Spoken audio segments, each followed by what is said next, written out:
people locked up. Yeah, hey, don't be nervous, because I like that. All right. Just don't worry about him talk. He'll take it. It's Sunday. Project Inside Hope. We do it every week, don't we?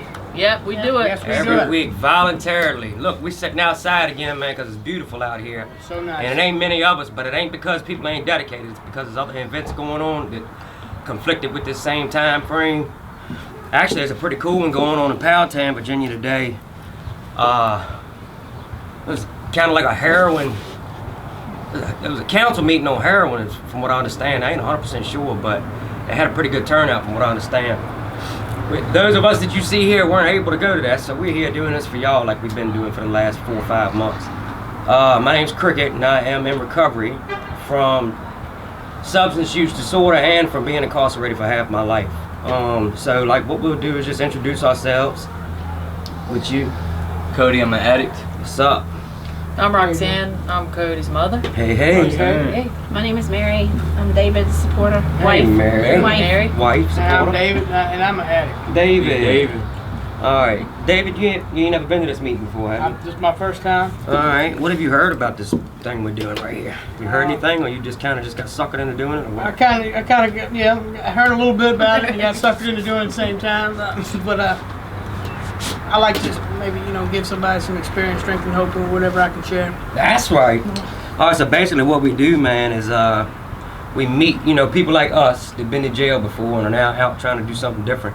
In other words, we're trying to do something to where we don't have to go back in there. We have this awesome place that we meet every Sunday. People like us. And we just meet and we just kind of just kick it for about an hour. And we talk about like our life experiences now as opposed to what they were back then. And we film it, as you can see, and we burn copies of the DVDs and take them into the area jails where we have behavioral modification programs, substance abuse programs, stuff like that. That's great. You've been in the... How long ago? You just got out of jail, didn't you? I just got out of jail last week, matter of fact. Last week. Yeah. How long were you in there before you got out? I was in there 2 months this past time, and a month prior to that. Been to jails many, many times. We met in jail, didn't we? That's where we met. When was that? A couple years ago, wasn't it? About 3 years ago. 2012, I thought it was. Mm-hmm. Was it? Yeah, 2012, so that was 4 years ago.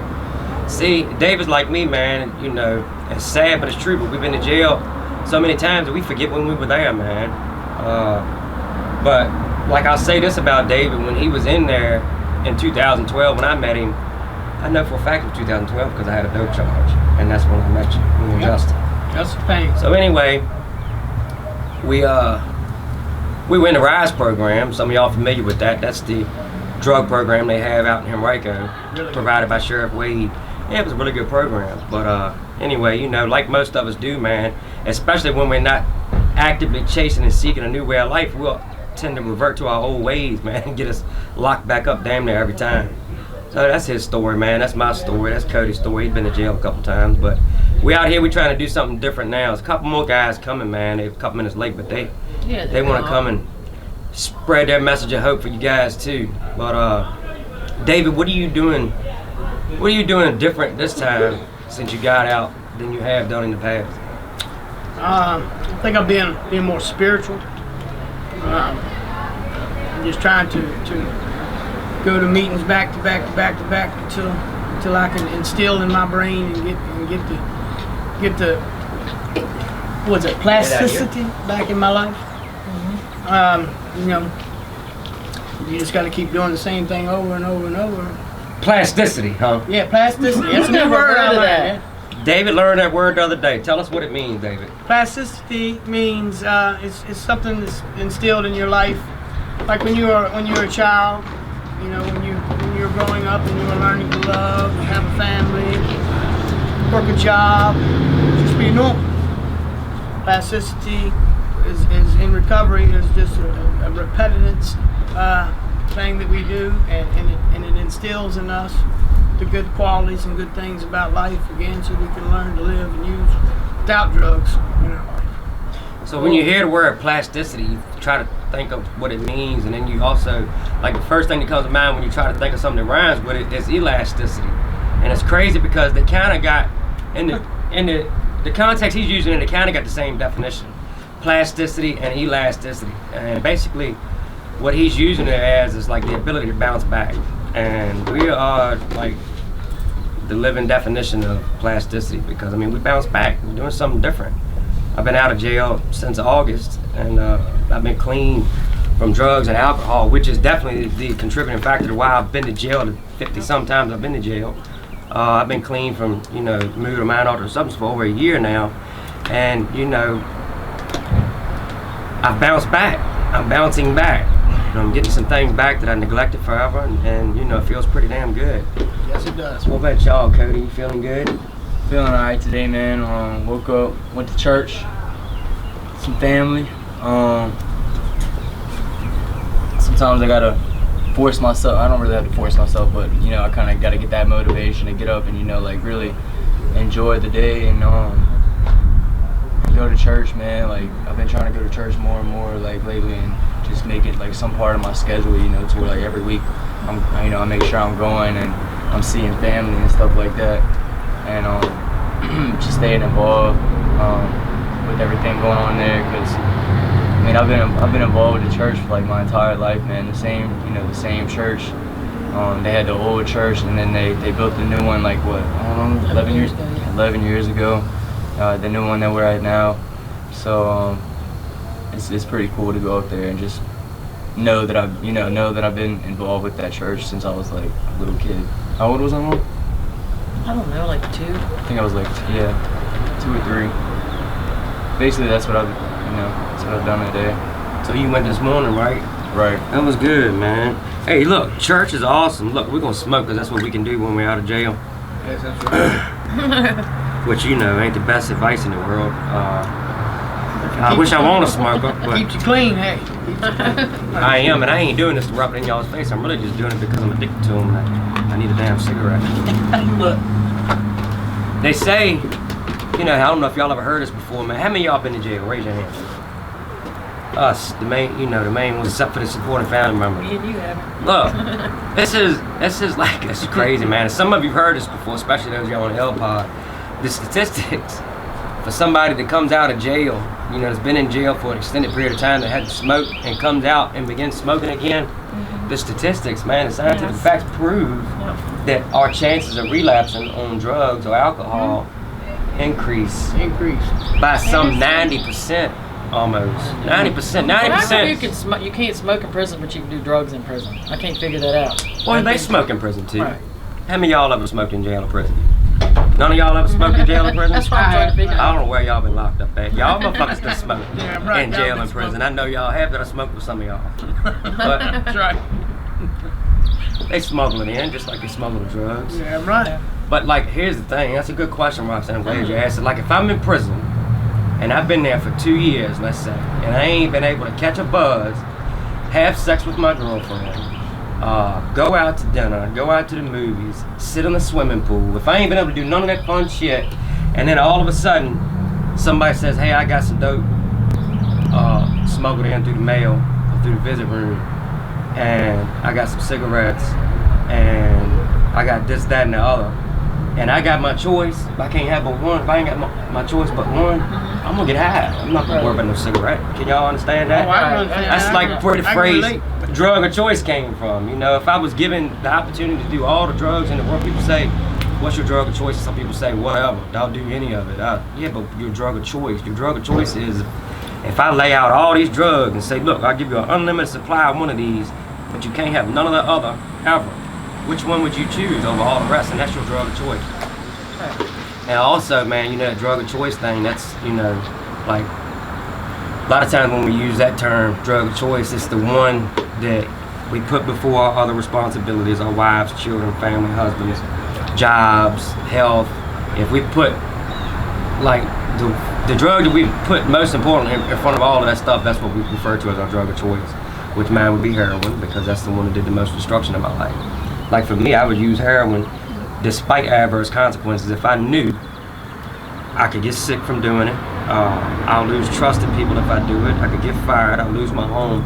Those are what adverse consequences are, and I would use despite knowing that they were, you know, it was a reality that I was going to suffer from consequences. Right. My diseased brain would tell me, fuck it, use it anyway. Yeah, use it anyway. Yeah, and then, you know, if any of y'all that are like me that suffer from the disease of addiction, man, we'll do whatever we got to do to get that drug in us, man. And a lot of times it involves doing something immoral or illegal, which is why, so many people that are watching this film have the disease of addiction, because we'll steal some shit and we'll hire from our probation officers and we'll skip court dates and we'll use Wizenators and we'll do all that shit, man, because we don't want to stop getting high.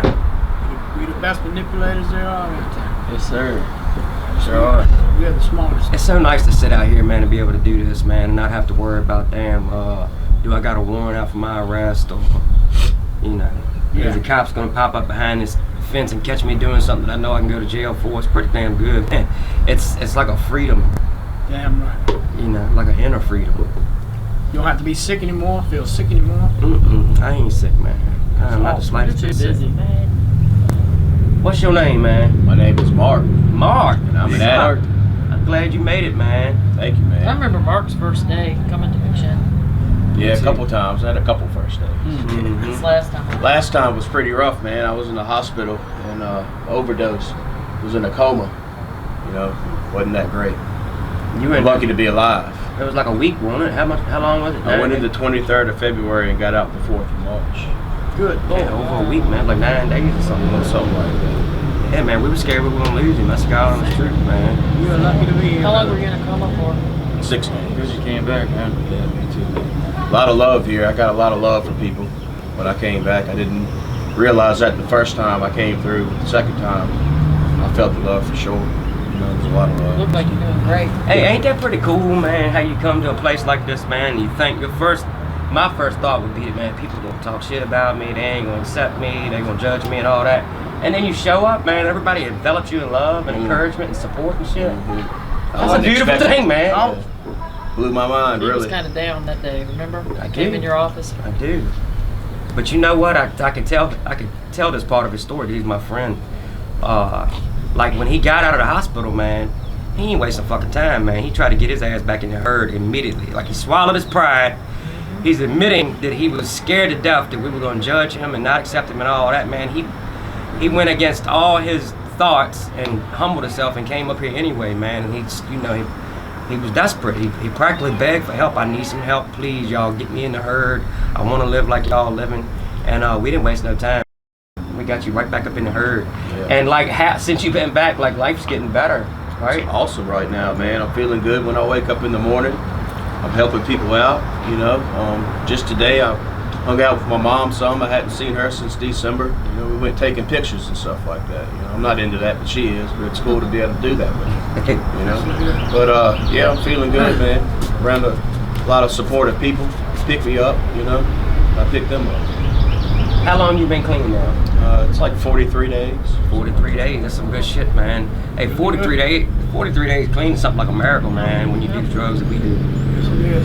So in like 43 days, man, you're here at the McShin Foundation, and McShin hired you, right? Like you're a peer leader at McShin now, and you drive like McShin. Mark's done so good that the McShin Foundation, a nationally renowned leader in peer-to-peer recovery support services, has hired him. They entrust him to drive their clients around, man. And McShin is not disappointed with him at all, man. He's doing great. We're really proud of him. That's plasticity. That's bouncing back right there, man. He woke up from a fucking coma in a hospital after a massive overdose and came and got his ass in the herd, man. And now life's getting better. That's some good shit, Every day, man. Every day. And it's crazy too, because like you hear people say, yeah, you just keep coming back, you stay clean, don't use no matter what, get in the herd, and your life will gradually get better. But for a lot of us, that's not a really accurate statement, man, because it doesn't gradually get better for a lot of us. It steadily gets better for a lot of us, man. I mean, that's quick. 43 days clean, he's been working for us for over 2-3 weeks. That's pretty good. Like, his life's getting better quick, man. I think that's pretty cool. Roxanne, what you been doing? I've been enjoying life and watching Cody stay in recovery, and he's actually starting to be himself again. Before he kind of like shut himself off from everybody, and now he's coming out of his little hole. So Cody's been home how long? He's only been home it's been 2 weeks. Right. So he got out of jail on bond, came to And he came to McShin. McShin, a recovery community organization. Right, He stayed for 30 days. right. First time I babied him, remember? Yeah. Go get him. This time I said, nah, he's doing it. He's just, I'll go see him. But remember, I used to bring him home sometimes and stuff. Mm-hmm. But I think he's doing great. We're looking into schools, and so he can get on with his life. He's getting his license back. I got to take him tomorrow. Which he never lost his license. I thought they took him. Long story. Never even So- took him, man. He hadn't been driving this whole time. So- I didn't But think I'm I've had taking him for tomorrow the longest time. because I let him expire because I thought he didn't have him anyway. But I'm taking him tomorrow to do that. And he's looking for a job. He's helping with the church grounds at church. Yeah, man. Sorry. No, he's just starting to live. You know, it went from being locked in the bathroom, me screaming, and I would get so mad. Well, you remember I called you crying one night. So he's starting to be himself. I'm loving it. I'm looking at getting a job here soon. Getting a car. Getting a car. It's, The goals. yeah, and I'm actually like now that I have the foundation, I'm actually able to make those you know, take those steps to actually do those things. You know, actually get a job and work and have a schedule. Like before, like I had no foundation, I couldn't do that. You know, I couldn't. You know, Couldn't think, I just much didn't. less- I didn't have. I thought that, you know, I don't know. I guess I thought the world revolved around me, and so yeah, having a foundation just definitely is helping me to take the steps to get a job and you know, do those normal things, you know, that actually take effort and willpower to do.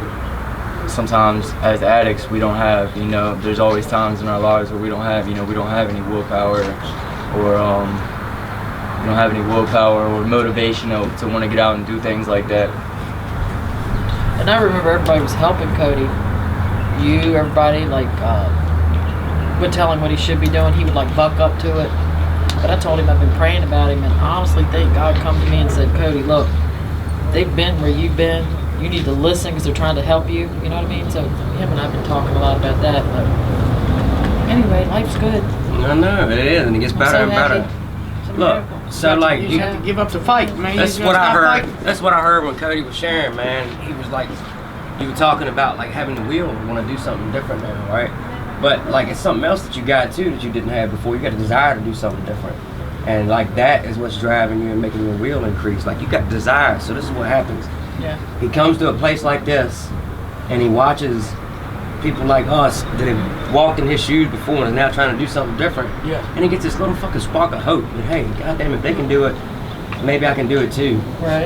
And then he starts seeing like how good some of our lives are going and shit, and it makes him want that shit. Right? Is that accurate? That's exactly right. Yeah, it makes him want it. So then he's like, damn, I want that shit. I was so Yeah. worried So about the that. desire blooms and it's, you know, Makes me blossoms. realize, like, and what am I starts to grow. doing? You know, what am I doing sitting around? You know, I actually have. Now that I've You have a built life this, to now live. that I've built this foundation, and now that I've, you know, I got all these positive people around me, and I'm not out doing the same old stupid things that I used to do, you know, and I have this foundation. It actually, like you said, that spark kind of came back around from, you know, when I was a little bit younger and stuff, when I was motivated and out doing things, and then, you know, that came back, and now I actually, you know, I feel like I have the willpower to actually go out and get a job, you know, and be able to do that. And You know, kind of like be independent, I guess. Like, I was so worried about when he came home, right? Mhm. And he finally said, Mom, I have faith in myself this time. You got to have faith in me. Like, let me do it. I know I'm ready, you know. So that's what I've been doing. That's good stuff, man. Seem like you're doing real good too, man. Mary, do you see any changes? You see any growth Definitely. in David? A lot. I'm not a, good with it. I'm not good. What'd you lot- just buy? huh? What'd you just buy? I just bought a brand new car. Well, 2005. It's pretty much brand new to me. It's something that I haven't had the luxury of having. I mean, a nice car too, man. Got leather seats in it and shit. It's heated seats, Fast, fast. nice looking. And he doesn't want to Good go back to his stereo old system, friends, man. all his old acquaintances. Get out from I him. won't leave it. That's- Yeah. I've chosen to leave them all alone. I got a phone full of numbers. I choose, the police have it right now actually, I choose to leave it right there. I don't need it Well, anymore. look what you got now. Somebody that Yeah, I cares have a about you and wife. loves you. And Loving wife. Doesn't do drugs, doesn't do alcohol. She's stands by me. She supports me. She's my angel. She gets me through this. But the one person that actually had a lot to do with it was God. She's got Without God, Absolutely. none of this is possible. And you gotta believe. You really do have to believe because what did I say? Every addict. Can you hear me? I don't know which part of You know what I'm trying to say. I understand, but God, spirituality is a big part of this. If you don't get spirituality, and you don't find something greater than yourself to stop you, you're gonna just keep doing the same thing over and over and over till you've had enough, till you've lost everything, till you hit your rock bottom, or till you die. Hey, you brought up a good point too, man. Thank you. Look, about not. How many of y'all, by show of hands, how many of y'all ever been able to stop doing this destructive behaviors? How many of y'all ever been able to stop and stay stopped on your own? None of y'all raised y'all Zero. hands. Zero. Right, yeah, me neither, Exactly. man. I had to get in the herd, but I tell you what I had to do before I started getting a new group of people. I had to get rid of the old group, like you were talking about, Yep. Mary. Like he don't want to go back to his old No. friends and stuff, man. 'Cause the truth is, they really ain't friends They ain't anyway, my man. Not either. friend. Ain't none of them my We friend. talk about it every day too. Yeah. Every day. We talk about this. Like I said, I could go back and get that phone because I'm drinking and drugging. I can't remember half the phone numbers or anything that's even in that phone. So you know what? I choose just to leave that phone where it's at. Let the cops have it. Keep that shit. Out with the old, in with the new, man. If we want to get rid of the old life, we got to get rid of some of the old people too, man. That's God's truth. And yeah, it hurts, it sucks sometimes. But the truth is, man, like if you desperately want to do something different, man, you got to do something different. That's about all it is in a nutshell. David, what you doing? You gonna say hi to the guys? You get David's in the makeup room. He's getting ready. He's in the powder room. Come on, you can get in here. We'll make some. Come on, Get on in. What's up, I'm David Maddox. Just come back from Powhatan at the town hall meeting. How was that? It was cool. Seeing some people speak about recovery and addiction. Braxton spoke, and he gave a shout out to Alpine Monkey. All right. So that was pretty cool. Then I got a little sunburn. You did. Yeah, I did. You get tan though. Feels good to Yeah, get that sun I'll up. tan up. Yeah, I'll tan up. But living the dream. Live it, baby. Live Yeah. it. Your face got some sun on it, and you know what? You know what the good part about this sun is you ain't have to get it on the rec yard. You ain't have to get it walking to the chow hall. You got that shit out, living, You didn't have to get living permission clean, to get man. to the sun. Yeah, yeah. You was able to just walk out there, man, and enjoy life and get you some sun. Laying in the grass, walking around in the field. You laying in the grass, you ain't get ate up by no bugs, man. No, bugs scared of me. Hey, just for the record, man, before we started filming, we tried 3 different locations and every one of them had chiggers or ants in it, so we were a little late getting started filming, man, but that's why. We was running from chiggers and ants. We So, started off on that end and came all the way back to where we started. well, what's been going on, man? What'd you do yesterday? You sit in the house all day playing video games or masturbating or fixing swole? What'd you do? No, no video games, no masturbating, no swoles. Let's see, me and Cricket and a few other guys went to Chesapeake. Chesapeake Bay. Did some work for a fellow guy in recovery's mother. Cleaned up their house and getting it ready for a wedding. So we'll be able to use the houses this summer as a little getaway. Right on the bay, go swimming in the ocean, So nice. go fishing, bonfire, cookout. Crabbing, canoeing. Crab. It's beautiful out there, man. Sounds like fun. Hey, it felt good to go down there and not be drunk or high or dope sick or any of that, right? Oh yeah, a good time. Mm-hmm. Good time. I enjoyed it. Good food, ham, strawberries, Like what? pineapples. Like real ham or turkey ham? Real ham. Real Oh ham. shit. Real ham. It was good, man. Fresh fruit. Like, No like, more bologna sandwiches. No turkey ham, no cat food, no mystery meat, none of that. It was pretty cool. All right, well look, we're gonna cut it short for now because y'all can hear a lot of activity going on in the background. It's pretty cool, man. About 150 people is getting ready to show up here and they're getting ready to celebrate a year clean of recovery for one of the people in our network. Y'all don't know him, but that's pretty cool because like when he came here a year ago, he didn't have no he thought he was going to be unaccepted and judged and all that too, just like what Mark was talking about. And now I promise you, there'll be 150 to 200 people here for the next 15 minutes to celebrate with this guy his year in recovery. So, like, you get on out, man. You come and join us, man, and we'll show you like how we live, and hopefully it'll be good enough to attract you to want to do something different too. Before we go, man, I just want to say, man, is Project Inside Hope, and we're at 2300 Dumbarton Road, a church called Hatcher Memorial Baptist, and the Shin Foundation is nice enough to provide this camera and this facility for us to provide this footage for you guys. It's an awesome And look, place. man, Awesome place. if we can do it, you can do it too, man. So come on out, man. You can look us up. You can look us up on Facebook. It's Project Inside Hope, or you can just come to that address that I told you, man. You show up here every Sunday at 5 o'clock, man, and we'll put you right in the good herd. That's where you want to be. Thanks for coming. Thanks. We still got a little bit of time.